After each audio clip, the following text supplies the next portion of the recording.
Hi everyone, this is Andy Karpf with Better Homes and Gardens Real Estate Universal, and I'm alongside my partner Lisa Lundt. I'm certain that many of you have heard about the latest rules and regulations that have recently passed and are set to come into effect in the real estate industry in this August. Today we'd like to talk about some of the changes and how they'll affect buyers and sellers. There's been a lot of media coverage about the new rules that many people are confused about how they're actually going to look in practice, including other agents in the real estate industry. So Andy, what are some of the main points that the public needs to know about the new National Association of Realtor regulations? Well, the way things are right now, agents that are representing buyers are able to see, when looking at properties in the multiple listing service, how much the seller's offering as compensation to the buyer's agent. Agents are ethically obligated to show their clients any property the client would like to see, even if they're not going to be paid by the seller.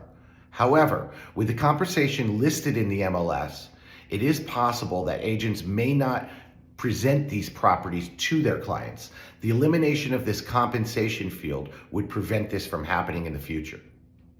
Prior to showing homes, buyers will now be signing an additional form. Currently, we have a form called the Duty Zone, which sets forth the realtor's responsibilities to our clients and to other people in the transaction. In addition to this form, buyers will now be required to sign a buyer brokerage agreement. This form has always been available for use at a realtor's discretion. Now, much like the required change in the MLS, this form will be required. The form establishes a relationship between the buyer and the realtor, and the buyer agrees not to use another agent during the designated time within the agreement. Buyers and their agents agree to a fee for the services. The goal, of course, is to offset whatever is agreed upon with a contribution from the seller to the agent's compensation. The amount of compensation can be negotiated before or at the time an offer is made.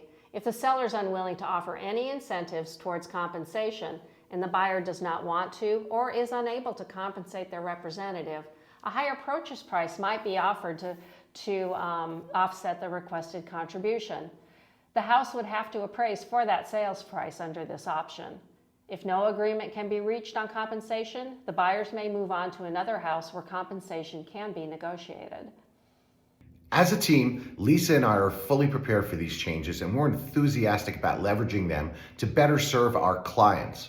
We're committed to enhancing our value to buyers and sellers by educating them about the evolving landscape of our industry and the new approaches we're adapting in our business practices. Andy and I view these changes as a positive development for buyers and sellers. The enhanced transparency about how realtors are compensated is a much needed change, and we're excited to implement them.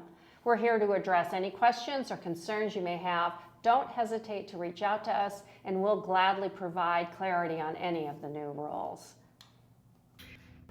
We are your Las Vegas Home Specialist team.